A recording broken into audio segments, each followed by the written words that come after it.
Good morning. As Greg said, my name's Tina Chen. I am the Director of the Office of Public Engagement. Those of you who are familiar with Washington might have known this office by its prior name, which it had back to the Nixon administration, which was the Office of Public Liaison. I can't even say the word, which is one of the reasons we changed the name. But about 3 months ago, the president sort of recommissioned us, gave us a new name of the Office of Public Engagement to really convey what we hope to do, and this gathering is actually very representative of what we hope to do, and that is to engage leaders and organizations and grassroots folks from across the country, not just those who happen to be here in Washington or the national offices of organizations that have Washington-based liaisons. We are doing that work, obviously, as well, but we want to extend the reach of the White House, across the country into your communities, and really make the folks that you work with feel as though they are part of what happens here, because they are very much. That's something the president, as a former community organizer himself, feels very passionately about, and that is that government is really about everyone, everyone in their own communities, taking a stand, being active, speaking out.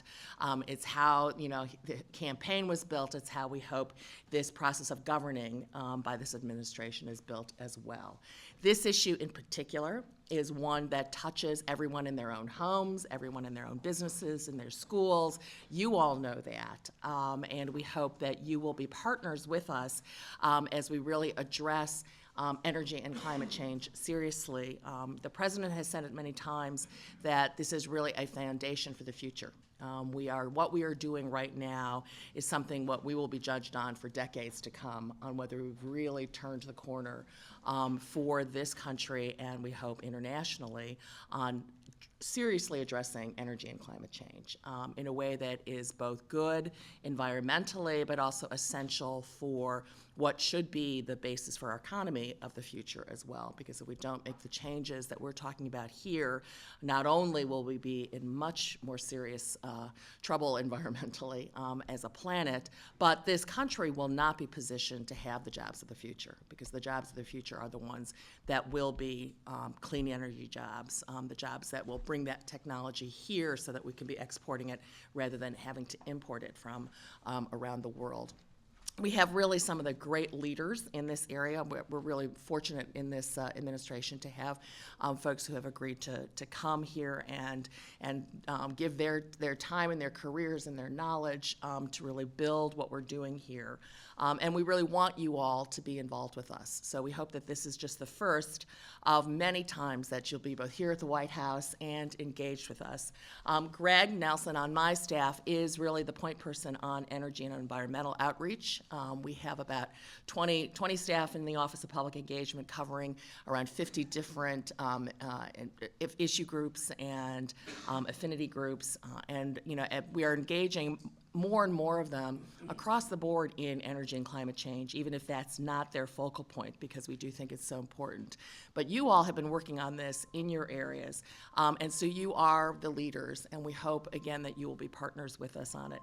We've structured the day so that it is you have an opportunity not only to hear from folks, but really engage in Q&A, and we hope that you will do that so that you get your questions answered, and that you feel that you have the information to go back to your communities and really talk about what we're doing and sort of generate support out there for what we are doing here, because it will, I think, as you see from the healthcare debate that's going on, not something that we can do just in Washington, not something that just we can do from here in the White House. Energy and climate change is also going to be the same kind of engaged debate across the country when we really get down to it, when the Congress comes back in the fall, and so we hope that you will work with us on that. So it's now my real pleasure to introduce my colleague Nancy Sutley, who is the chair of the President's Council on Environmental Quality. Nancy comes to us from the mayor's office in Los Angeles and also from the California EPA. So she's one of you. I mean, she knows what it's like to be out there in the states and working on these issues. And so I hope you enjoy your day. Please stay in touch with us after you leave here with any questions and any follow-up you may have. Greg will be in touch with you. And let me bring Nancy up.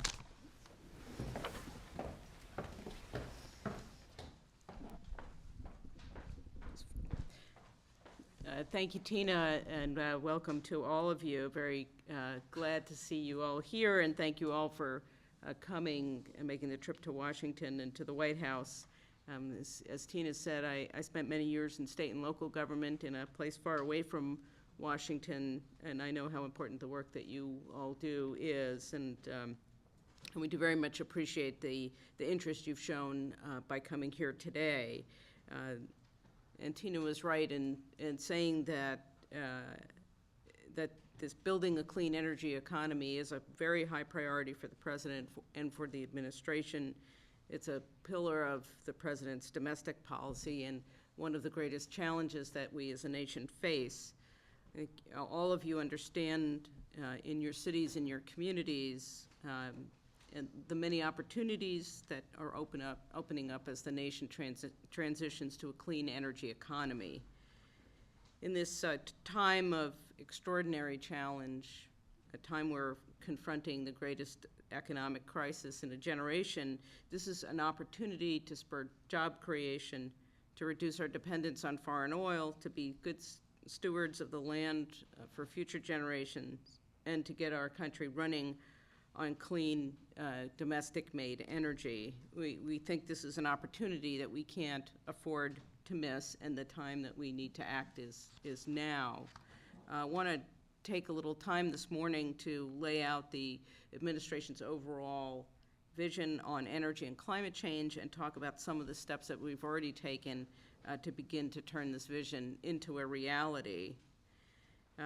The president believes it's important that we have a comprehensive plan on the clean energy economy that focuses on a number of important issues. The first is to create millions of new jobs here in the United States, developing manufacturing, deploying and maintaining clean energy and energy efficiency technologies to cut pollution and to make the U.S. the world's leader in clean energy. And unfortunately, right now we're falling behind in the race for jobs and technology. The second is to reduce our dependence on foreign oil and to diversify our sources of energy. And third, to institute an incentive system for clean energy that will make clean energy the profitable kind of energy. And this will also help to clean up our environment by cracking down on those who pollute our rivers and streams, the water we drink and the air we breathe. So this overall energy vision is clear, and as you look back at what we've done since coming into office, you can see that we've taken a number of concrete steps to lay the foundation for energy reform. The Recovery Act invests more than $80 billion in clean energy measures, which includes $5 billion to weatherize homes. This will on average save $350 for each household as they use less energy to heat and cool their homes. It includes $6 billion for state and local governments to implement energy efficiency and renewable energy programs tailored to meet their own needs. And over $500 million for training programs geared towards clean energy jobs. And second, the administration has undertaken a number of regulatory efforts to show the commitment towards this clean energy future. In May, the president announced a comprehensive national program for fuel efficiency. It will save consumers money and put us on a path to save 1.8 billion barrels of oil. The president also directed the Department of Energy to implement more aggressive efficiency standards for common household appliances like dishwashers and refrigerators that will save consumers money, and over the next 3 decades, save twice the amount of energy produced by all the coal-fired power plants in America in any given year. My notes say that appliance standards may not sound all that exciting. I think they're kind of exciting, but it is very important stuff when you look at how we cut our energy use. And just 2 weeks ago, the president announced $2.4 billion in competitive grants to develop the next generation of electric vehicles. These Recovery Act funds will fund 48 projects in more than 20 states, and they will create tens of thousands of jobs across the United States and work towards revitalizing the American auto industry. But laying the foundation only goes so far, and at some point, we have to build on that foundation. That's why the President, when he was addressing the joint sessions of Congress in March, asked lawmakers to send him comprehensive energy legislation to reduce greenhouse gas emissions and transform the way that we create and use energy. So the next step we have in front of us is to pass comprehensive energy and climate change legislation. And to tell us a little more about that legislative effort, I want to introduce my Chief of Staff at CEQ, John Carson, who's going to brief us on these legislative efforts. All right, thank you, Nancy. First, we'll talk just a little bit about the timeline that we're looking at. As I'm sure you're all aware, at the end of June, this legislative session, we saw the House of Representatives pass the first comprehensive climate and energy legislation all the way through the House, the first time that ever been done, obviously. And I think that was a fascinating debate to watch, because you got to see all the different players that were involved. And it showed that this debate, in order to get legislation passed, you're going to have to bring in some players that haven't been there in the past. And we'll be talking about that a little bit later. But now, what's going on in the Senate? Obviously, a major focus right now is on health care. But while that's going on, there will be 6 different committees that are working on their pieces of this legislation in the Senate. Those will all be brought together. Majority Leader Reid has set a deadline of September 28th for committees to mark up that legislation. So between now and then, it's incredibly important that we all be engaged in this debate. The White House and this administration are going to be engaged in this debate. And now let's talk a little bit about what are some of the pieces of that. We talk about the need for this legislation because it'll create the clean energy jobs of the future. And that is a message that really resonates with the American people. They see the state that the economy is in right now, and they know that we perhaps aren't going to get the economy back that we want by just recreating what used to be there. They know that we need to see something new, and clean energy jobs are a visible, realistic path to get that done. Now, because of the Recovery Act, we have opportunity after opportunity to show that this is happening. Over the next 6 weeks and beyond, as this debate continues, you're going to see what we call here in the administration the Green Cabinet, members of the administration who, for instance, my boss Nancy Sutley, Carol Browner from the Office of Energy and Climate Change, Secretary Salazar, Secretary Chu, but also other members of the cabinet who aren't as directly involved in environmental issues on a day-to-day basis. Secretary Donovan from Housing and Urban Development, Secretary Solis, all of them and others are going to be traveling the country talking about the need for this legislation, how we're going to create the clean energy jobs of the future. And because of the Recovery Act, we have concrete examples of how this is happening. Grants that have been given. I think the perfect example of this is really what the President highlighted on Earth Day back in April. He visited a plant in Newton, Iowa, that used to be a Maytag washing machine plant.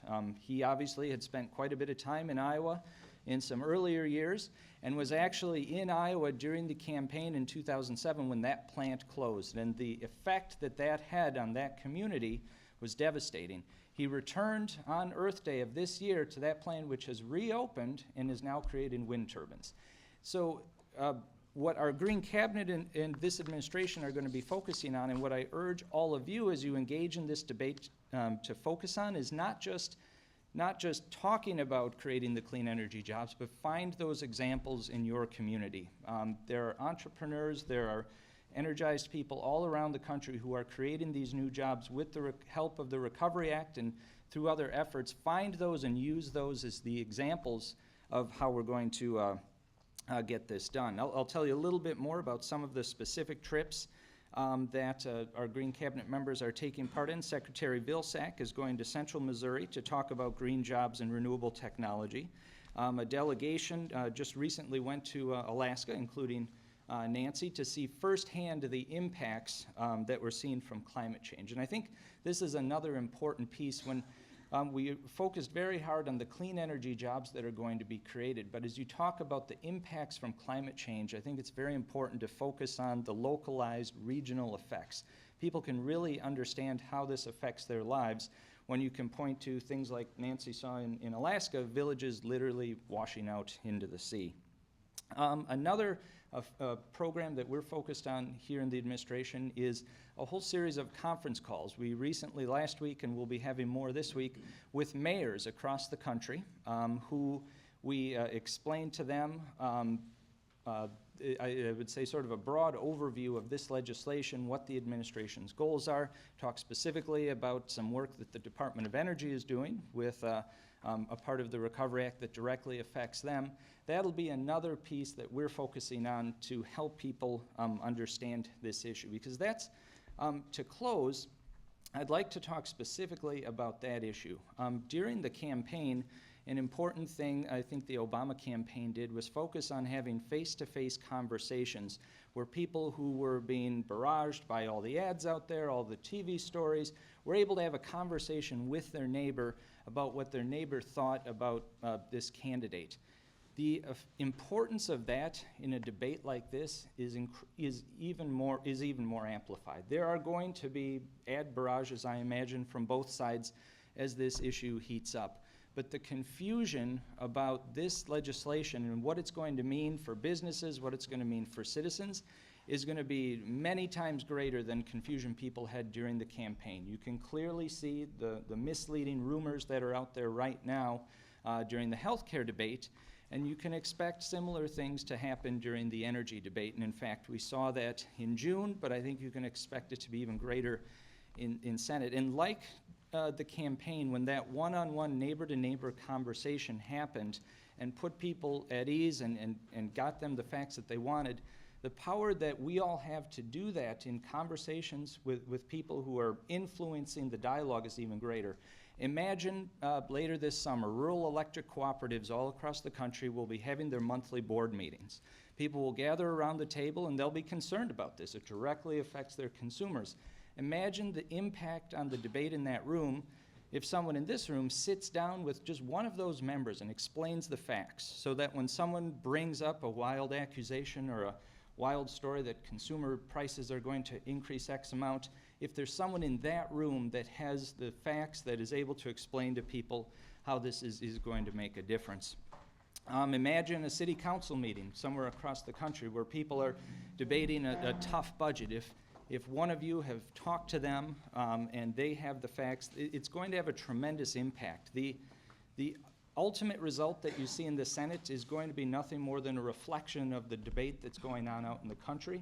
And I think this is one of those issues where, as the more people we can get who understand what the reality is, who understand the importance of this, and can point to those clear examples of clean energy jobs, the better chances we have to get this done. So with that, I am going to turn it over for a bit more in-depth on some of the legislative debate. This is Heather Zeichel from the Office of Energy and Climate Change, who will tell you a little bit more about the debate that we'll probably see this fall in the Senate.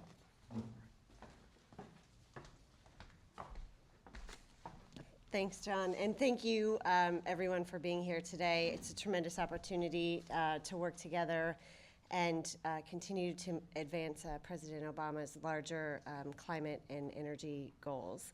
I will spend a few minutes here talking about exactly what's going on with the legislation. I think probably everybody in this room knows that earlier this year we saw action in the House with comprehensive legislation from Congressman Waxman move through the committee. Again, a comprehensive bill that includes everything from reducing, measures to reduce dependence on oil, to invest in green jobs and energy efficiency. Ultimately, the legislation also included a really aggressive greenhouse gas emissions target of 17% emissions reduction by 2020 and 80% emissions reduction by 2050 with, again, corresponding strong interim targets. So now that we got the bill through the House, we're all focused on what's going to happen in the Senate. just to put things in a little bit of context, the Senate pursued a piece of legislation previously in the past Congress, and the way that they've decided to tackle things is a little bit different and unique for legislative strategies in the Senate. They're obviously, because of the wide breadth of energy and climate policies, there are a number of committees that are involved and have jurisdiction in the ultimate bill. So we have 6 committees in the Senate that have jurisdiction over energy and climate. Each of those separate committees will be working on marking up their provisions of the bill. Majority Leader Reid has asked the committees to work with a deadline of September 28th of trying to each report out their bills. So over the summer months, what we've seen is all these, members and staffs trying to work to pull the specific provisions together. So in commerce, for example, they're very much focused on NOAA, NOAA's role and what we're doing in the adaptation front, on climate science. You've got the Foreign Relations Committee, very much focused on international offsets and funding for technology transfer. There's the Ag Committee, again, which I'm sure Secretary Vilsack will be speaking to more directly, but obviously how that impacts rural economies and what we do with domestic offsets program. EPW obviously will be front and center. They're doing a lot of the work on the, what exactly are the emissions reduction levels. The Finance Committee, with, the majority of the work they're doing is on how do you allocate the allowances. So all of these different committees will be working directly on their pieces of the legislation, again with the goal of reporting them out of their respective committees by September 28th.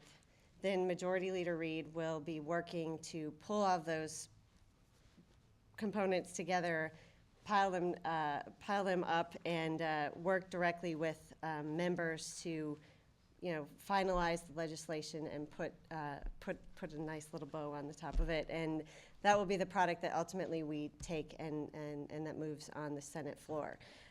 So I think,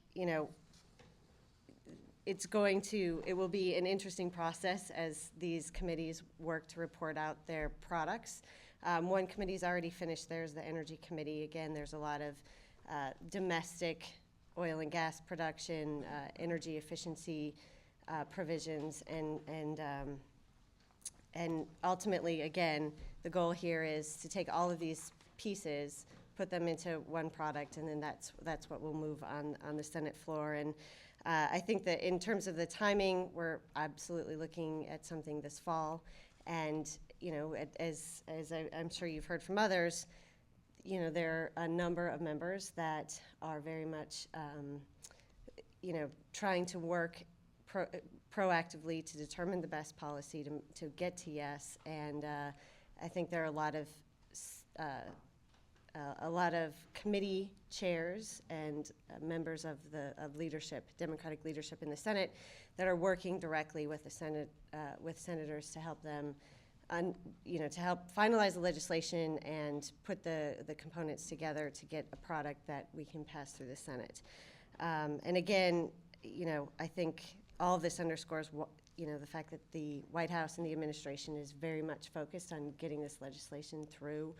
And we certainly have our work cut out for us, but as you've heard from many members of the cabinet out there, this is a tremendous opportunity to transition. The president very much sees this legislation as something that's key to economic recovery, key to our future for environmental reasons and national security reasons, and I think you'll continue to hear more about that from the president as we head into the fall. And with that, I think we can turn it over. I think we wanted to take a few minutes to see if folks have questions and make sure that you have all the answers you need. Yes? One of the questions is, in the legislation, are there pieces of legislation that would help create a customer pull to get consumers to start buying hybrid vehicles and plug-in hybrid vehicles when they become available? I think, it's hard for me to say where the Senate product is going to end up. But certainly, the Finance Committee is very much focused on what tax provisions should be included. Previously, we've seen a lot of success in the existing tax credits for the purchase of advanced technology vehicles. I would suspect that that would be extended. It's something that we saw was, again, popular in the House version of the legislation. So, I feel fairly confident. I don't have a crystal ball, but I feel fairly confident that will be included, as well as other provisions on the auto efficiency front. A lot of, electrification, what do we need to do to advance access to grants for batteries, R&D, making sure that we have the infrastructure in place to electrify the fleet. So a lot of those provisions we expect will also be in the bill. Yes.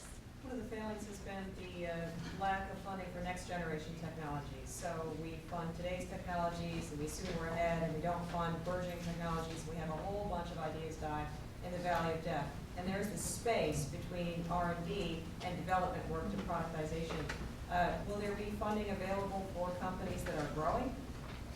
I think during the president actually on the campaign spent a lot of time speaking to this issue directly, and so this is something that he's very much focused on. I think when the House worked on their provisions in this area, they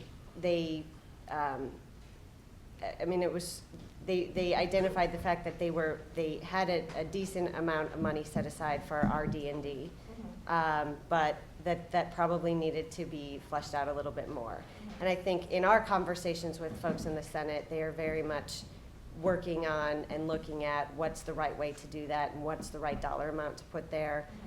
People from our administration, whether that's OSTP or Department of Energy, are engaged in technical discussions about where the right place to end up is. So again, no crystal ball, but based on the conversations we've had with the Senate, that is something that they are trying to sort out, and I think is a priority for the administration as a whole. Thanks. Yes. From the administration's perspective, what are some of the most important green jobs provisions for which you're seeking support? Well, I want Nancy and John to chime in as well, because they've done a lot of work at CEQ in this front, and actually just recently are publishing a report about all the success that we've seen in the Recovery Act through Green Jobs initiatives.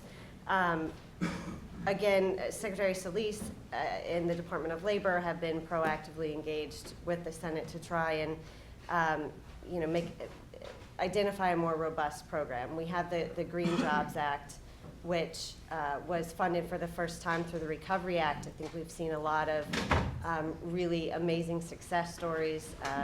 Just a couple of weeks ago, I was on the phone with some folks in Michigan who are training folks at a local community college to work on advanced technology vehicles. So there are a lot of unique and interesting ways that that the Green Jobs Act is being funded. But this is a space, whether it's educating new workers to address clean energy technologies, or helping use money to transition workers into new jobs that are repairing wind turbines, building wind turbines. Across the board, I think we are moving in a good direction, but I think what we would see as a priority is the Green Jobs Act funding, and working for more robust programs to go in line with that. I don't know if you have anything that you wanted to add. Well, I think also to take the start that we made in the Recovery Act, both in terms of green job training and the weatherization and other places where there's been funding, and try to see how both with using our existing executive authority and potentially new legislative authority to make that more sustainable and to keep the effort going long beyond when our Recovery Act funds go away. That's really, I think, the focus. Right. Yes? Is there some sense of what aspects of Waxman's bill 2454 will have the most difficult time surviving in the Senate? Well, look, I think the way to think about the product of the House is that it was a significant down payment and history was made the day that they cast the votes and got that legislation through. And as somebody who previously spent a lot of time working on Capitol Hill, the notion that we could pass something that had a 17% emissions reduction in it by 2020, when all of the conversations previously were like, oh, hopefully, let's cross our fingers and see if we can get to like 6. So I think, broadly speaking, we made a lot of really good progress in the House. We're going to continue to tweak and refine that legislation. There's a lot of attention, as became abundantly clear towards the end of the process in the House, on the agricultural offsets. What's the right policy domestically and internationally? So I suspect we'll see a lot of focus there. I think there will be some discussion around the emissions reduction numbers in the Senate, and then I think the big deal at the end of the day will also be focused around what's the right way to allocate the allowances. And I would see that those 3 areas will be very key as the Senate debate moves forward. In the back. Yes. What is the committee's position on ensuring that we have a fair and effective trade policy in place so we don't further erode the current manufacturing base in this country? Again, another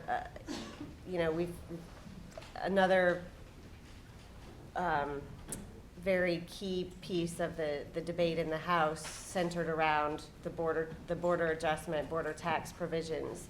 And I think, if you step back and think about what we need to do in order to, globally achieve our emissions reductions, it's to get a strong international agreement. So I think, we start with the fact that we need to work directly with all countries to get a strong international agreement to reduce greenhouse gas emissions. That's goal number 1.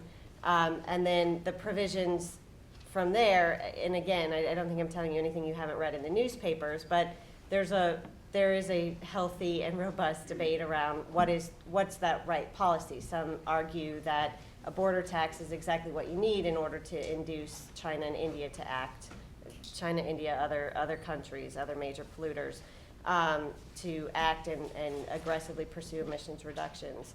And then, there are a handful of other people that think that that's problematic. Again, I feel a little bit like a broken record in that I don't have, I can't tell you exactly where that's going to end up, but from the administration's perspective, and I think what a lot of folks on the Hill are focused on is, how do we make sure that we are protecting our manufacturing base, pursuing policies that are going to encourage other countries to act in a similar way to reduce their emissions, and do all of that again, I think in a way that makes sense for our trade policy. So I can't tell you exactly where we're going to end up, but I think that those basic principles are at the foundation for future work. And I think that, this is a global problem that needs a global response, and how we structure the dealing with the trade and manufacturing. We also just have to keep in mind that the best likelihood for getting a global agreement is if there's some movement, I think, on the part of the United States to be a part of the global solution. On the end? Hi, Jim Ball with the Evangelical Environmental Network. Just to flag on the global response, a deep concern of the religious community in the United States is international adaptation, which hasn't been brought up yet. So just to keep that in mind. But my question is, John mentioned the Green Cabinet, and it's terrific that folks are going to be going out. One of the things that, just from my own perspective of looking at the media coverage of the House vote and the run-up to that, was the president wasn't out. I didn't see him out front talking about this. So is the president going to be talking more about this during the Senate debate? Well, I think just to address a couple of the issues that you raised. One, on the international adaptation front, the chair of the Foreign Relations Committee has made it abundantly clear that this is. Former boss. Yeah, my former boss. Has made it a priority to work on getting the provisions, to include a provision in the comprehensive legislation. And I would guess that it will probably even be in the underlying bill that gets introduced. So I think we're going to make good progress there. In terms of, you know, what you've heard and seen from the president, I mean, a lot of the things, there should be no question in anyone's mind that this is a top priority for the president. I mean, you heard him talk about this consistently on the campaign. Any time that he's been out, you know, talking about our, you know, economic challenges for the economy, when he's traveling internationally, he always mentions the fact that this is a top priority. And I think it's really easy for us to like look at what he might be doing or saying on healthcare and feel like, oh, well, he should be saying or doing more when it comes to energy and climate. But the reality is, every day this is weaved into his top line message. And so maybe it's not on the front page of the New York Times, but it is something there that is a consistent, you know, there's a consistent drumbeat from the president. And I also think, I mean, a lot of this too is just what happens behind the scenes. I mean, when the legislation in the House, the committee was trying to figure out, like, can they get this done? He pulled all the committee Democrats from Energy and Commerce up and had a meeting in the White House and sort of laid out, like, look, this is a priority for me, and this isn't about me, this is about what we all need to do, and we make tough decisions, and we take these tough votes because it's important, and this is why we're all here. So, you know, there's a lot happening behind the scenes. There's a lot happening across the administration. In terms of the fall, you know, we've got Copenhagen coming up, which is going to provide some, you know, good opportunities, and the president will be out there. We're going to continue to talk about the success we've seen with the Recovery Act programs in terms of, you know, stimulating the economy, but also, you know, making a significant down payment on reducing greenhouse gas emissions through investments in clean energy. And you know, you're just going to continue to hear and see a lot more from the administration as we move forward. I think we have time for a couple more questions, so. Do you want to? One more. Yeah, one of the focuses of the Jewish faith community relates to the impact of climate change on poverty and on the poor community in the country. Number one, how is that being focused upon in the legislative debate? And secondly, if you want us to go out and help promote the president's policy, you have to give us more facts. Everything that I hear is conclusive. We're going to create 1 million jobs. How are you going to do that? And who's going to get them? You know, the people at the bottom of the pile lose the jobs, and the people who have the ability to get into technical training get the jobs. What do you do to even all that out? And how do you propose that jobs be created so we can counteract people who say the difference? Well, and you know, with respect to low income, first of all, I think the president has said it's a priority to make sure that consumers are protected as we go forward. In the House bill, the way that the allowance allocation worked, there would be money returned to low-income consumers of electricity, and the as Heather said before, the Green Jobs Act has now been funded. There's training money available. There's money available through the Recovery Act to try to make sure that the incentives that are provided by a cap and trade and by this energy legislation will help to create these jobs. We have been working as an administration to try to make sure that we're both creating, using our federal authorities, using the authorities we have to ensure that these jobs are created, and then to really try to make sure that they reflect all levels of training, all levels of skill. So we've got, as I said before, we've been working on making sure that we can sustain the levels of effort that are created through the Recovery Act spending to make sure that they go across the income spectrum and affect all communities. I think that's That's absolutely right. I mean, again, getting back to the discussion about allocation of allowances and looking at some of the modeling, whether that was the CBO or EIA, you know, for middle-income families, the projected cost impact is $175 in 2020. So, and for low-income families, you know, again, projections show that they're actually going to be benefiting from the way that the House legislation put together the bill. I would suspect that consumer protection is going to remain a top priority as the Senate looks at tackling the bill and looking at the allocation of allowances and how we protect consumers. So you know, I think we will see more of a discussion and debate around that issue, but as a whole, we expect that consumers will be protected going forward. And I think one of the important things and takeaways is, you know, we've heard so many people talk about, you know, the projected cost to consumers is upwards of $3,000, and this is going to destroy families. And you know, there is a good story to tell about putting together the right policy and what you can achieve in terms of, you know, we're talking about a postage stamp a day. And I think the administration has been trying to proactively counter a lot of the, you know, the sky is falling sort of mentality that has been out there and coming from the other side.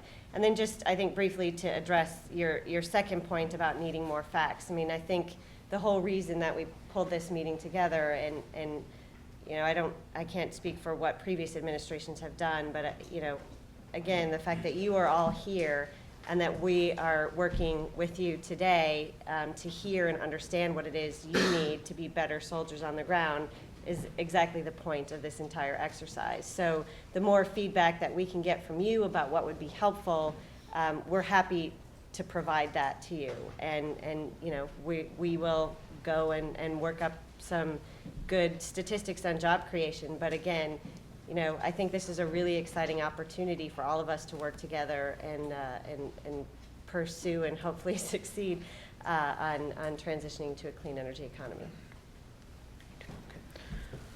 So let me now introduce Secretary Tom Vilsack, Secretary of Agriculture. He's here to talk about agriculture and rural America and impacts and prospects for rural America. And very glad to have you here, Tom, former governor of Iowa.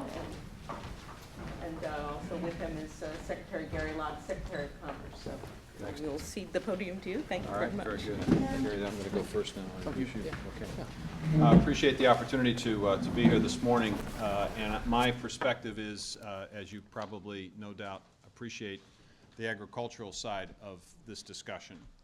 I've been involved in rural development as a mayor of a small town, as a state senator, and as a governor.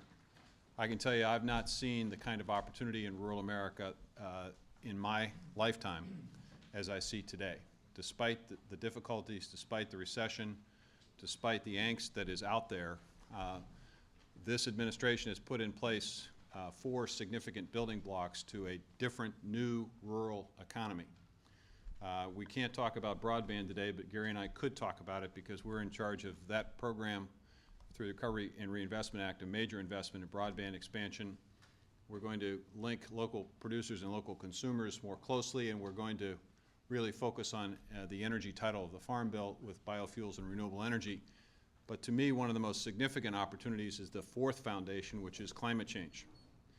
And you'll hear a lot of concern expressed out there by farmers specifically about the impact of climate change legislation on their operations, in large part because what they hear is only the input side of the discussion. They are concerned about the impact that climate change legislation will have on the cost of energy, because agriculture is a very energy-intensive industry, and they are concerned about the impact it will have on the cost of fertilizer and chemicals. So USDA decided to take a look at that specific set of issues. We're not going to discuss today the impact of climate change on planting seasons and growing seasons. We're already beginning to see signs of that in parts of the country, specifically the western part of the country. So what I'm going to talk specifically about is dollars and cents. We decided to take a look at what the impact of the House-passed bill would be on farmers and ranchers in this country. We took several assumptions, including some of the EPA numbers. We calculated that indeed there would be an increase in energy costs in the short term and in the long term. We also understood that there would be little impact on fertilizer expense initially because of the way in which the bill was crafted. It essentially provides for assistance for industries that are negatively impacted by the bill. And so for the first 5 to 10 years, fertilizer costs should be basically static. Certainly not impacted or affected by this bill because the industry will get allowances and support under the bill. Longer term, 15, 20, 25, 30 years down the road, it is conceivable fertilizer expense would increase. So there are input costs on part of the equation, but then when you take a look at the offsets, the capacity of farmers to basically change the way in which they're farming, the way in which they're cropping, the way in which they use their land, the way in which they raise their livestock, the way in which they apply their fertilizer, when they apply it and how they apply it, all of those steps potentially could qualify for offsets. And the value of those offsets can be fairly significant. So our evaluation, which was the most conservative evaluation, was that in the short term this was essentially a break-even proposition, maybe a slight benefit to farming. But in the long term, we're talking about potentially somewhere between $10 and $20 billion of net increased income for farmers and ranchers in this country. $10 to $20 billion of net increase because of the value of offsets. And that's calculating and valuing offsets at a relatively low cost. Our evaluation had two assumptions that frankly were quite faulty. One assumption was that farmers would make absolutely no step to adapt to raising energy costs. That has certainly not been the case the last 40 years. Ever since the energy crisis of the 70s, farmers have in fact taken significant steps to reduce their energy in terms of how much energy they use. And they'll continue to do that because farmers are significant innovators. That would lower the input side of the equation of our study. The second assumption was that they would adopt no technology changes. That too is a faulty assumption because farming is actually motivated by technology changes. So when you look at other studies that take into consideration more accurate reads of the future in terms of inputs, what you see is a higher number possible for net income for farmers. This is a winner at the end of the day for farming and ranching. It is a winner economically. When you look at the total value of the agricultural economy directly, and you realize a $10 to $20 billion increase in net income for farmers from climate change, and then you add to that energy, and you add to that the conservation programs, there is a real opportunity here for a significantly different economy, particularly in the Midwest. And it is important for us to get that message out, because there have been those who have done evaluations that have suggested that this is just simply a negative for farmers. And that message has been rooted fairly deeply in farm country. As I've traveled around doing our rural tour, I've been in 17 states talking to farmers and ranchers about this very issue. So one thing I want to leave with you today before we get to questions and answers is that at the end of the day, the most conservative estimate of the impact on farming and ranching has this as a net winner for farming and ranching in the long term. And it's simply because of the capacity of farmers to adapt their operation to absorb carbon, or to adapt their livestock operation to reduce the amount of greenhouse gases that are produced. And we're already beginning to see signs of this. I was at the Biochar Institute National Conference in Colorado a couple weeks ago, and there's a tremendous opportunity in biochar. There's tremendous opportunities in using grasses and fast-growing trees in order to produce energy and in order to respond to the climate change challenge. So it's important for folks to know, leaders to know in communities, that this can be a benefit to agriculture, and in fact will be a benefit to agriculture, and in fact creates a foundation for a new rural economy together with the other three components. So I'd be happy to talk to you after Gary's finished about specific questions that you have about this evaluation, but it is available on our website. You can get information about it. Grant, if they wanted to access this? On the website? Yeah. It's on our website. It's under the Office of the Chief Economist, and it's right there in the front. I also have a couple copies of it with me. Okay, under the Office of Chief Economist on our website, you can access the information and the evaluation. Now, there may be some operations, and I'll finish with this, there may be some operations that because of the nature of their operation, they cannot take full advantage of the climate change offset program, and there are concerns about what happens to those operations. Well, when you basically create an income opportunity on one side, that means you free up resources within the conservation programs that exist today that are helping all farmers that you can then channel or direct towards farmers who are not benefiting proportionally from the offset program. So essentially you have the capacity to respond to all types of operations with new income opportunities. So it's really important that you all understand and appreciate what I've just said. This is a winner for the countryside.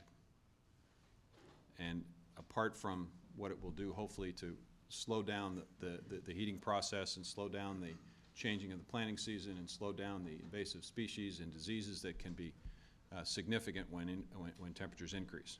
And if you have any doubt about that, I'll take you out to some of the forests in Colorado, and you can see the impact of a beetle that used to be killed because it would get cold enough to kill it, and now a substantial number of pine trees are being destroyed at a rapid rate. 90% of the lodgepole pines will probably be dead as a result of climate change.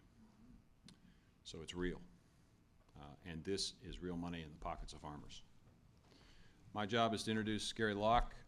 I could say a lot about Gary. Gary and I were colleagues together in the National Governors Association, the Democratic Governors Association. I would say that two-term governor of the state of Washington, extraordinarily innovative, very interested in streamlining process and improving government so that people had greater confidence in government services, a great supporter of education reform, and is now the Secretary of Commerce.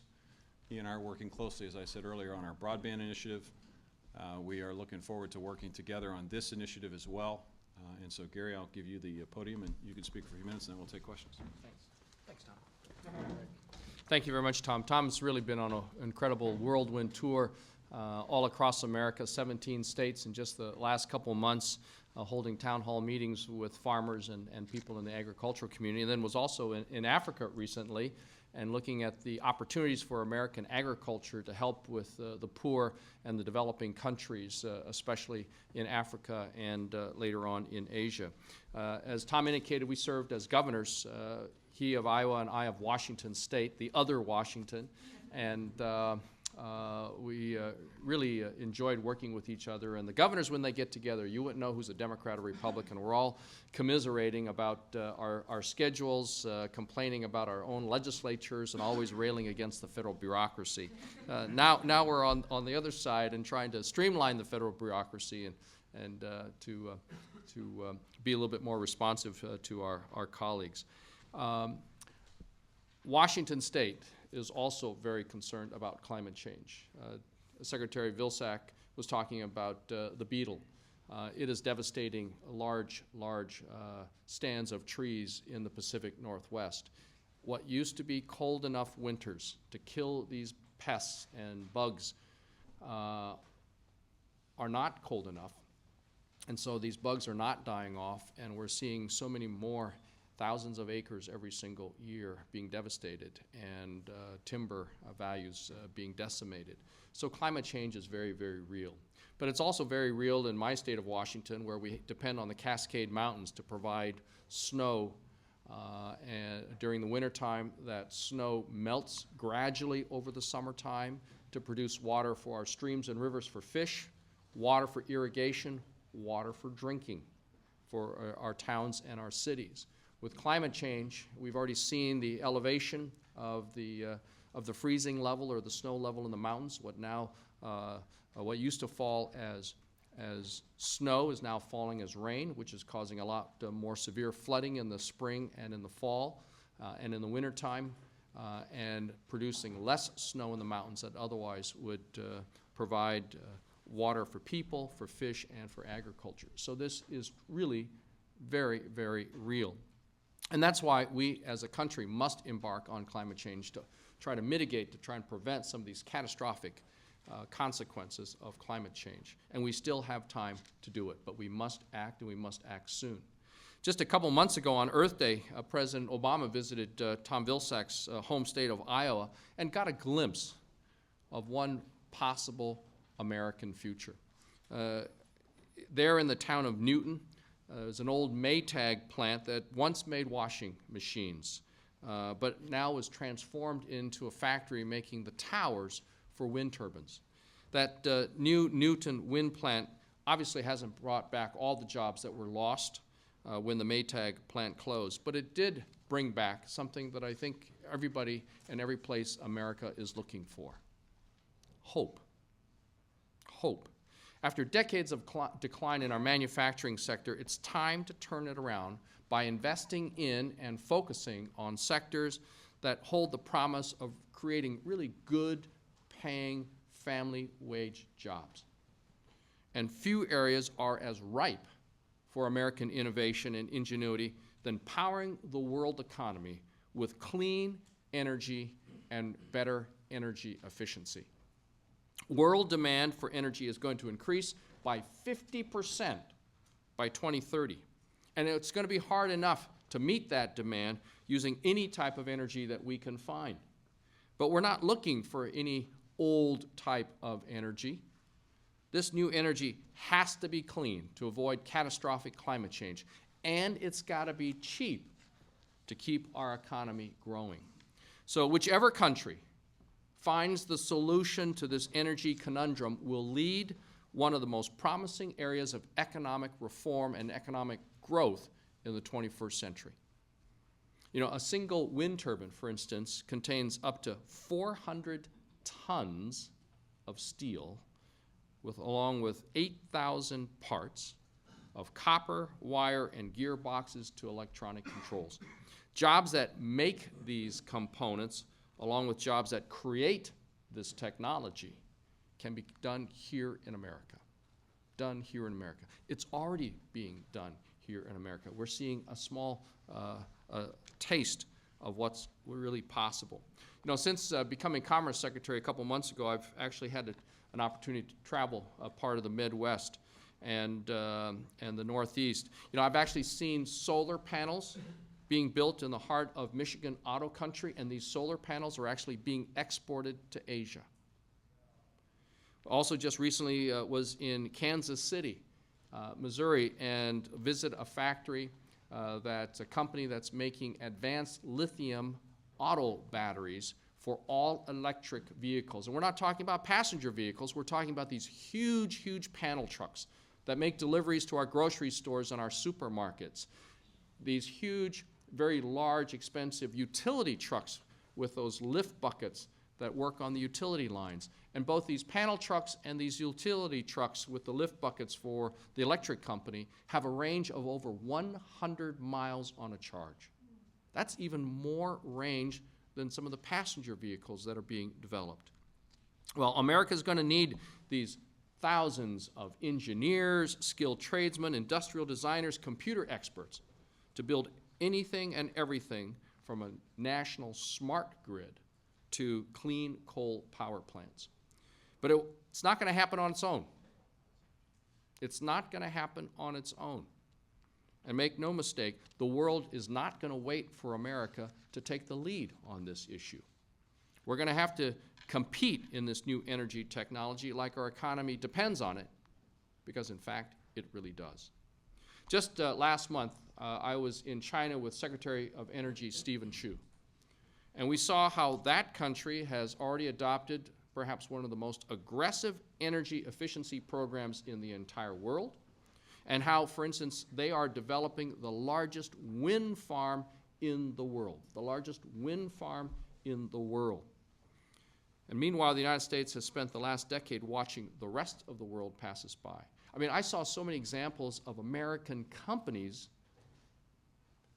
who are assembling diesel engines that meet the highest energy standards and emission standards of the entire world. Built in America, but finally assembled in China. They're talking about and doing research on producing natural gas from coal in China. So China and India are really moving forward and have very aggressive goals on energy efficiency, on fuel standards, and on research and development. You know, in the mid-1990s, the United States produced over 40% of the world's solar cells. 40%. Today, we produce just 7%. In a recent op-ed, General Electric CEO Jeff Immelt and venture capitalist John Doerr noted the striking fact that Amazon, eBay, Microsoft, Yahoo, these 5 leading internet technology companies are the best in the world. The best in the world. The 5 biggest in the world, all American. And yet, of the top 30 alternative energy companies, only 6 are American. There's simply no reason why America shouldn't have the same primacy in clean energy as it does in technology and other fields. President Obama has clearly taken note of this, which is why the American Recovery and Reinvestment Act featured tax credits, loans, R&D, and spending that represent the largest ever investment in clean energy. But direct federal assistance is only going to get us so far. If we ever want to get renewable energy up to scale, we need to create the right incentives for the smartest entrepreneurs in the country to jump in.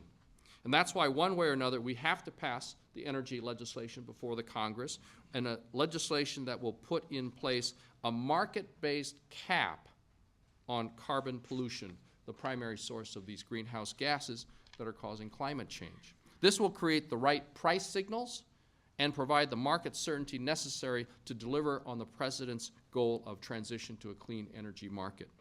You know, President Nixon, in the 70s, became the first president to announce that the United States needed to free itself from the grip of foreign oil. But we've seen that speech over and over again. We've seen the reaction of America time and time again. When energy prices shot up, a big jump into clean energy. When the price of energy and gas dropped, we abandoned all of those efforts. If we place a market-based cap on carbon emissions, it will send a surefire signal to every entrepreneur in America that it's safe and wise and profitable to make long-term investments in clean energy. Because if we stick to the status quo, the boom and bust cycle will continue until one day when the price of oil skyrockets again and stays there, but then there'll be too much demand and too little supply for energy. Our economy, our environment, our national security cannot await for that day to arrive. And I think a lot of people underestimate the capacity of American businesses to innovate when the right incentives are there. And here's one example where we've already seen this market-based approach with a cap on emissions has actually worked. In the early 1990s, recall that a lot of people in the business community were particularly concerned about a similar market-based approach to curb acid rain pollutants. To curb acid rain. A lot of groups said that this would cost American businesses up to $50 billion a year. Ultimately, it ended up costing less than 5% of that, and actually electricity rates for consumers dropped by over 20% over the next decade and a half. So this wasn't big government picking winners. Instead, it involved the federal government setting very broad-based goals and allowing the private sector to innovate and to compete to reach them. And that's exactly the essence of what we're talking here. And when we have a market-based cap on carbon emissions, that's when people and industries will, for instance, be paying farmers to plant more trees and to engage in other activities that will absorb the carbon. And that's how Secretary of Agriculture Vilsack talks about the net benefits to farming from clean energy. So there's so much that we can do. And the markets are immense in the years ahead, great opportunities for American companies to take the lead. But know that China and India are already moving forward aggressively. Yes, they have a long ways to go, but they're also responding to this catastrophe, and they understand that this provides economic benefits to them and to their industries. So it's a question of, will America seize the opportunity, or are we going to let others preempt us? But the Chinese and Indian citizens don't want to live in areas with undrinkable water and smoke-filled skies. They, too, are demanding cleaner energy solutions. And one way or another, they're going to get it. And the question is, will America help provide the solutions and the answers and the income to our people, or are we going to let other countries do that? Thank you very much.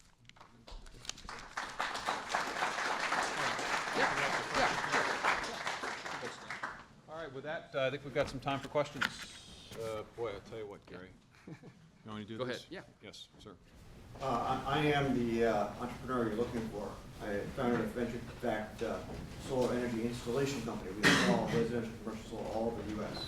And I too recently came back from China looking for solar panels manufactured over there because they are frankly less expensive right now, considerably less expensive than U.S. panels, and very highest quality. They are incentivizing the industry and doing a great job. It's a very high quality product. But just as important as the panels over there is I have a very serious problem getting credit. I can't get credit for my business. I can't get credit to construct projects. I can't get credit for finance projects. And the Chinese are willing to bring this credit to the U.S. So I'm in a situation where I have to buy panels from China so I can get credit to build projects and then hire installers in Vermont, where we're based, and all over the country in other rural areas and urban areas to do business. Credit is a key issue for us to create jobs in this clean economy. Nothing in the climate bill is helping our scale of business, $100 million type of revenue business. Well, the Recovery and Reinvestment Act, I'll just take it from my perspective. USDA has a $1.7 billion loan and grant program for business and industry expansion and development. We can guarantee loans, provide guarantees as high as 70, 80, in some cases 90% loan guarantees. So we work with commercial banks. We're happy to, if you want to get us information about your circumstance, we'll be happy to have our rural development folks get in touch with you and see whether or not we could work something out. But there's $1.7 billion that I know is available, and that's just the Recovery and Reinvestment Act. That's not our regular funding. And Gary, I don't know if you've got programs similar to that, but we have a substantial amount of credit and programs that we're trying to put to work to create these clean jobs. One of the things that the Department of Commerce has is a program called the Manufacturing Extension Partnership, where we actually make ourselves available, and it's a 50-50 federal-state program. And each state is different. Sometimes we hook up with a college or university, sometimes with a technology center. But the point is to actually provide services for American manufacturing to help them become a lot more efficient, to become more technology-driven and focused, to reduce their costs, and also to help them find markets. And then we also have a foreign commercial service operation where we actually have people both in the United States that will receive an American entrepreneur and say, wow, you make this product. Well, we think that we could help you sell that product in Brazil or in Korea or in Vietnam, and then help line up customers for that American factory. So we have all those services to try and make that American manufacturer even more efficient, more productive, so that that factory and that operation can stay in America. And then, but we do know that credit is tight. It's credit is tight not just for people in agriculture, but also in manufacturing, in the new technology.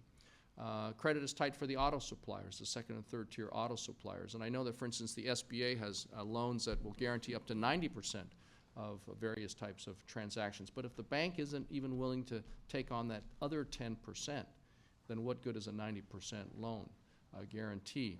And so the administration is very concerned about that. We know that credit is tight.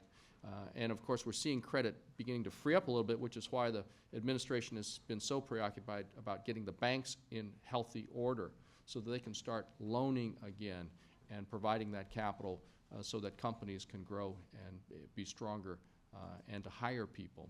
So we are focused on that credit problem, and we're also looking at manufacturing especially, and we're looking for an announcement of a high-level person, I think, this week who will be really helping lead the president's and the administration's efforts on manufacturing. The President has already announced a whole host of R&D tax credits for manufacturing, especially in the clean energy area, so solar companies can take advantage of it. So we are focused on that issue and have hopefully more answers soon. But let me just tell you that we're starting to see more solar companies operating, or solar panel manufacturers in the United States, like the one that I saw in Michigan. And some of our technology is so superior that there's no way that other countries can build it as cheaply. Sir? State Representative Jeremy Kalin from Minnesota. And Secretary Locke, you mentioned the role of efficiency in manufacturing and renewables, Secretary Vilsack, and the opportunity for rural economies. Can you talk about how strong the administration will push for a separate efficiency resource standard so that we don't water down the renewables opportunity, and also that issue of preemption, so we're allowing states that have taken the lead, like Minnesota? I know Iowa's benefited greatly from Minnesota's standard. Can you talk a little bit about that tension, and hopefully that the administration will respect the states and the work that we've done on the ground? Well, Steve Chu would probably be in the best position to respond to this question, but were he here, he would probably talk to you about proposals that have been made recently to increase efficiency standards for appliances, to support efficiency standards and building code revisions that create opportunities for more efficient buildings, an effort that is underway within the federal government to specifically make our own buildings more energy efficient. So I think there is an efficiency agenda as part of this. There is also a recognition of the need to continue to support renewable fuel, which is what I'm particularly interested in, and I know Minnesota is as well. You're going to see through the implementation of the Farm Bill a substantial amount of resource being available in a number of programs to build new biorefineries, to retrofit existing biorefineries, to use second and third generation feedstocks that are potentially more efficient than corn-based ethanol is today. I know corn-based ethanol is becoming more efficient and will certainly be part of the equation, but by no means is it the full answer. We were instructed by the President to institute the programs within the Farm Bill within 30 days, and as Gary can allude, that's not an easy thing to get through the process in 30 days, but we did that.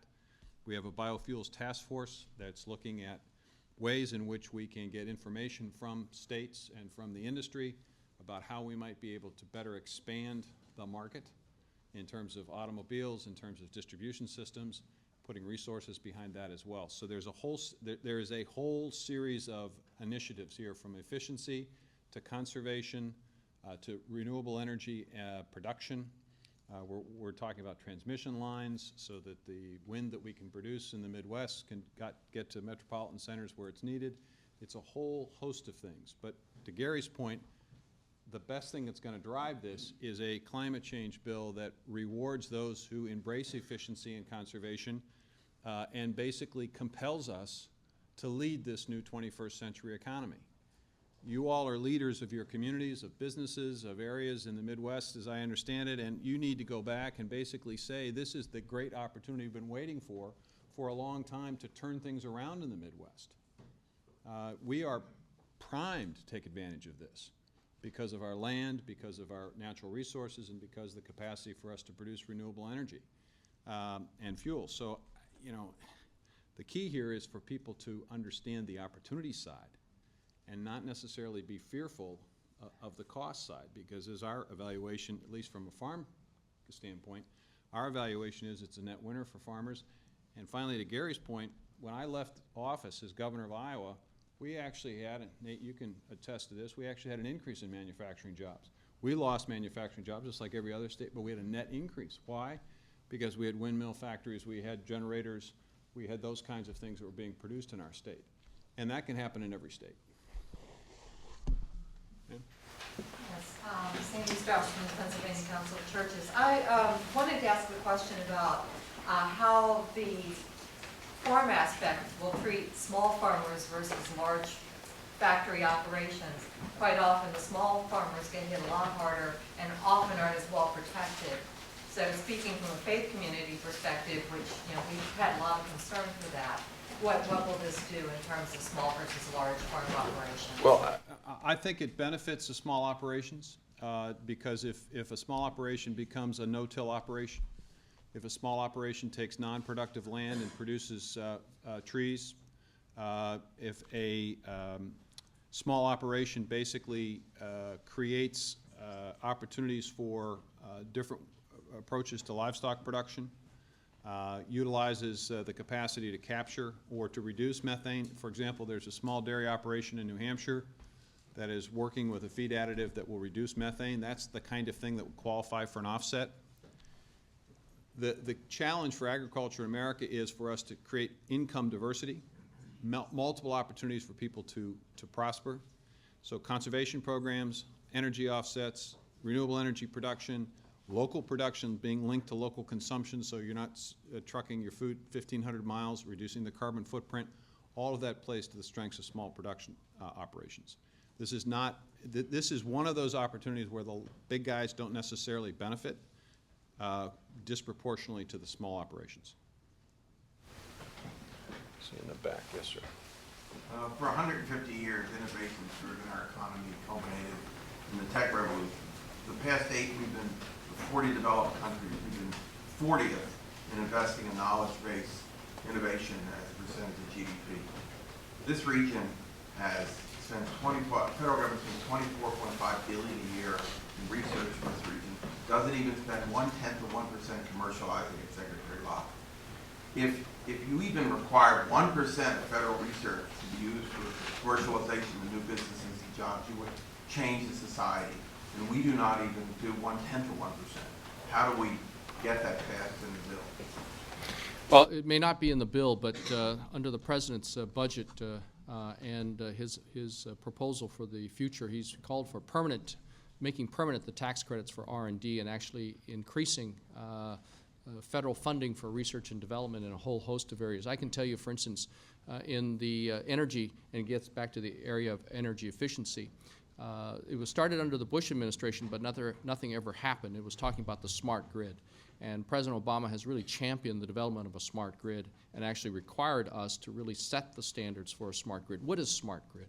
Smart grid is not just using technology and computers to move electricity from one part of the region to another to more precisely control and monitor the distribution and flow of electricity to prevent blackouts and brownouts, and not only that, to make sure that not as much electricity is lost in the wires during transmission. But it's even more fundamental than that.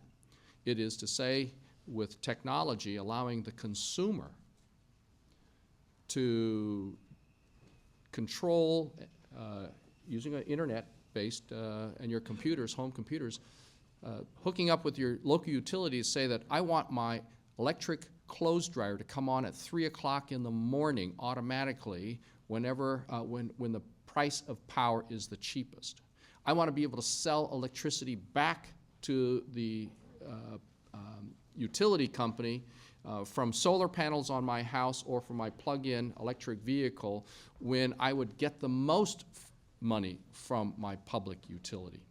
And so the Department of Energy and especially the Department of Commerce, through our National Institute of Science or Standards and Technology, we have a huge scientific laboratory that sets standards for a lot of these devices, whether it's cybersecurity, cell phones, and et cetera, et cetera. Anyway, we are developing the nationwide standards by which all of these utilities will have common protocols, common standards, common technology, as well as the standards for the devices, so that all these devices will be interoperable. Here's one thing that states can do and communities can do. Insist that your states give your power companies the ability to charge different rates of electricity during different times of the day. Congestion-based pricing. The same way, when a lot of us grew up, long distance was cheaper on Saturdays or Sundays or after 11 o'clock. Same thing with the early days of the cell phones on weekends. You got so many more minutes, or long distance was a lot cheaper. If we did that with our utility companies and they had that flexibility to offer different rates during the different time of the day, that would drive efficiency, because then they're not having to build all these power plants so that everybody uses their hot water tanks and their dishwashers and their washing machines and clothes dryers, or taking showers from 4 p.m. to about 8 p.m., and from about 6 a.m. to about 8:30 a.m. If people would space out their use of electricity, we wouldn't have to build all these power plants as much as possible, as soon as possible, and it would save the ratepayers, and it encourages people to conserve. By really looking at the price, and by using this time of use metering, it will encourage all these companies to offer devices and design these devices that then go on to your washing machines, your microwave ovens, your clothes washers, your hot water tanks, and the list goes on and on. That's the money, and that's the investment by the federal government that can really incentivize innovation throughout the entire private sector and create jobs here. We are also changing our research component of USDA. We have about a $2 billion research component. The Farm Bill created the National Agricultural Institute. We've got Dr. Raj Shah, who was formerly with the Gates Foundation. He understands the necessity of entrepreneurship since he worked for a pretty successful entrepreneur. They are basically going to a competitive grant process, which I think will see more commercialization, more tech transfer opportunities being rewarded through that National Institute. Sir? Hi, my name is Ken Rickman. I'm with the Hampton Roads School Communities Coalition. And what we do is we work with our local governments to help reduce greenhouse gas emissions. We're kind of in an ironic situation right now because 30 miles from where we live, a cooperative called ODEC proposes to build 1,500 megawatt coal plants that will spew over 100 pounds of mercury into the air, for example. And I appreciate y'all being here today and talking about this because I want to know, what is the government going to do to help encourage companies like this to slow down, regroup, and start focusing on renewable energies? Because frankly, it strikes us, when you say clean coal, to my knowledge, clean coal does not exist as far as a viable technology. It would seem to me that a more rational approach, or a financially rational approach, would be to focus on why don't the electric companies start focusing more on renewable energies off the coast of Virginia? We have great wind potential. So my question to you is, in a nutshell, what are you doing about coal? Well, I can tell you that if Ken Salazar was here, the Secretary of the Interior, he would tell you that they're already basically trying to take advantage of the offshore wind opportunities. The issue and challenge with renewable energy is that it is intermittent, or it can potentially be intermittent energy sources. And so you have to recognize that you can't completely solve all of the problems with renewable. It's a very important component part of it, but it is by no means the total solution. So I think you can't discount the need for continued research and technology advancements in the use of more stable or secure sources, if you will, of energy, which is why the President continues to talk about research in clean coal. In the meantime, if your community is interested in, if it's in a rural area, if it's interested in potentially transitioning to a different power source, we have a community facilities grant program that focuses on biomass, which we'd be happy to talk to you about. Just one thing you can take back. Well, that's why it's also very important that whether at the federal level or the state level, that you have requirements that utility companies diversify and provide more of their electricity from renewable sources. And of course, the smart grid will actually enable the transmission of electricity from far-flung parts of the country, electricity generated by wind from one part of the country to another part of the country, transmission of electricity produced by solar and hopefully in the future tidal wave and things like that, or hydroelectric. So that's one of the reasons why we need that smart grid, to allow for that greater transmission of electricity from one part of a region to another. And there is, I think, Grant, there is a portfolio standard or requirement for renewable energy in the bill. So that's another thing that will drive this, is a certain percentage of it has to be from renewable sources. Mr. Secretaries, thank you for coming. My name is Kevin Heidecker. I head up energy policy for College Democrats of America. Recent history has kind of shown us that the healthcare debate has devolved from the uninsured to this concept of death panels. Secretary Locke provided the example of the Maytag plant as one example of energy and how to sell the American people on it. But I really haven't heard a unified message, a unified simple message coming from the administration yet on how to sell the American people on energy issues. While I don't agree with the Republicans, they had a very simple message, which was drill, baby, drill. And it gained a lot of traction during the campaign. My question being, what lessons can be learned and how can we avoid the pitfalls of having good legislation but maybe overcomplicated PR? Well, part of that is your responsibility. Seriously. It's important for people to be passionate about this. It's the simplest thing in the world to knock something down. It's a whole lot harder to govern. I mean, the previous 8 years showed how difficult it was to govern, and we paid a price for it. Here are a couple things that I think are important, and this is, I can't simplify this because, but think about this. Do you want the President of the United States, perceived to be the most powerful man in the world, from the most powerful country in the world, going to Copenhagen in a few months with nothing? What message does that send about the United States? What does it send about our leadership capacity? And do you think that that's not going to have an impact on other issues, ranging from trade to dealing with extremists? How are we going to be able to move other nations in the same direction we want to move on trade issues or on fighting extremists if we can't deliver on climate change when the rest of the world is moving forward? So it's about leadership. It's about innovation. I mean, Gary made a great case here. The United States is no longer having the playing field to itself as it did when I was a kid. We're now competing globally. And the only way we have ever won is by being the best innovator, to this man's point. All right? This is all about innovation. This is rewarding innovation. This is making innovation the answer.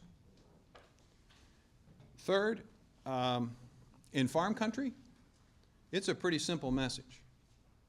You want to preserve those family farms? You want to give those folks who have small operations a shot?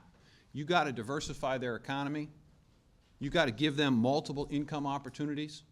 And offsets is one great way to do that. Renewable energy is a great way to do that. And it plays to the strengths of small producers. It puts money in the pockets, it preserves small communities and rural life and the value system it represents. But you know, there are only 2 of us here. How many people, how many of you are there? There are 100 people here today. If you go home and you've got the same passion for this issue that we had in the fall, when drill baby drill, last time I checked, it didn't work very well in the polls. Huh? Otherwise I wouldn't be here and he wouldn't be here. People understood that we needed change. And we are so focused on governing that sometimes we forget about the need for messaging and politicking. That's why we have asked for your help. You are our eyes and our ears and our voice, and you need to be able to amplify what we can do, right? So you can go back and you can say to the college Dems, if you live in a rural community, this is a good thing for farmers and ranchers. Why? Because USDA has studied this, and it is going to put money in the pockets of farmers. When was the last time farmers didn't think that was a good idea? Right? And if you're from a large community and you're worried about American leadership, this is the issue. We cannot let the President of the United States go to Copenhagen with nothing. One last comment that I'll make, and then Gary can finish. I feel really strongly about this, and I don't want to dumb this down because I think it's an affront to people out there. Because I've been to 17 town halls. None of my town halls have been disruptive because people came and they were with serious questions and serious concerns, and we responded to them respectfully. And I think we need to basically tell the American people we have greater trust and faith in them to make the right set of choices and decisions, not to be swayed by fear. We rejected fear in November. We rejected it in November. We should not go back and say, you know, now that it's August, we ought to embrace fear. This country has never progressed embracing fear, ever. And we ought to be calling this whole process on healthcare precisely what it is. It's about scaring people. And we rejected that.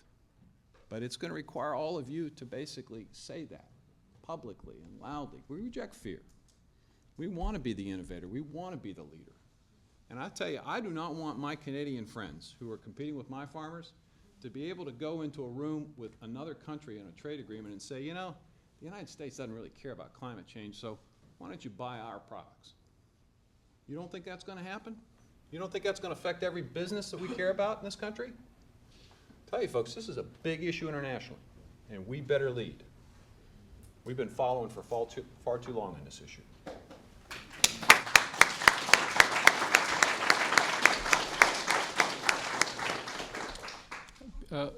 This past November was about change.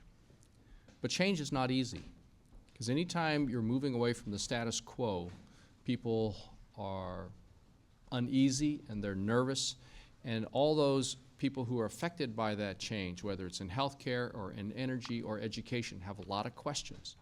I don't know that with all the different groups out there and the different viewpoints and the different interests that people may have on any given issue, whether it's climate change and energy, whether from farming to entrepreneurs to manufacturers to utilities, whether or not there can be a simple slogan that answers all their questions and puts them to ease. So each segment has different interests, different concerns, and different worries, and trying to figure out an easy slogan, I think sometimes does a disservice to the complexity of the issue and what we're asking people to embrace. And that's why it's so important that we have these discussions so that we're able to answer people's questions and get more of the facts out and really try to ask you then to go back to your groups, your community groups, your faith-based groups, your business groups, your nonprofit community-based groups, to get the word out and to talk about the very issue that you are more concerned about.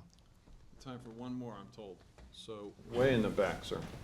I guess, what is the Commerce Department's feelings on enforceability language moving into Copenhagen in December? Is that something that the Commerce Department is going to advocate for and hopefully install in the next go-around of protocols through the United Nations framework on climate change? Well, I think the issue, the overall question that you're trying to ask is how do we ensure a level playing field for companies in America? And that's why the President has always believed in fair trade, trade that incorporates and requires other countries to observe the minimum standards of health and human safety, labor, environmental issues, and human rights, for instance. Because otherwise, if our folks are having to comply with a whole host of conditions and other countries are not, that puts our manufacturers, our workers at a competitive disadvantage. If other countries are not adhering to environmental standards, are not embracing climate change, and are not having to reduce their emissions of greenhouse gases, it makes it so much easier to produce things there than it is here, and again puts us at a competitive disadvantage. I can tell you, for instance, coming from Washington State, we are America's largest producer of apples. And I know that our farmers try to do the right thing and abide by a whole host of state and federal regulations on the use of pesticides and herbicides, conditions for workers, and the list goes on and on. But apples that might come into our grocery stores that come from other countries, I know that many of those farmers in those countries don't have to abide by the same standards, and therefore it makes those apples cheaper and puts our farmers and our workers at a competitive disadvantage. That's why it's important that the United States stands firm and has a very aggressive energy legislation with firm goals to address climate change, because we cannot go to Copenhagen and expect the developing countries to also reduce their emissions of greenhouse gases if we are not serious. America produces more greenhouse gases per person than any country in the world. More greenhouse gases per person than any country in the world. China produces more greenhouse gases than any country in the world, period. But they have 4 times the population. And as they try to grow their economies in the developing countries, whether India or countries of Africa and Latin America who are very poor, who need electricity, who are going to be building power plants. I mean, so many parts of, for instance, China and India, most people live in the rural areas, and most people in the rural areas do not even have refrigerators. So when they start improving their quality of life and their income and start buying refrigerators, that's going to require electricity. And that means the demand for electricity will go up and the need to generate electricity. If we want China and India and the developing countries of Africa and Latin America to grow in an environmentally sustainable fashion, we have got to set the example. We produce more greenhouse gas emissions per person than any other country in the world. And so we have got to be serious about this, and that's why the President very much wants to go to Copenhagen with moral authority and leadership for the rest of the world. That's why we need to pass this legislation. And the President has always indicated that on trade agreements, we have to have a level playing field to make sure that our business and workers are protected. And finally, with energy legislation, it's going to create jobs of the future.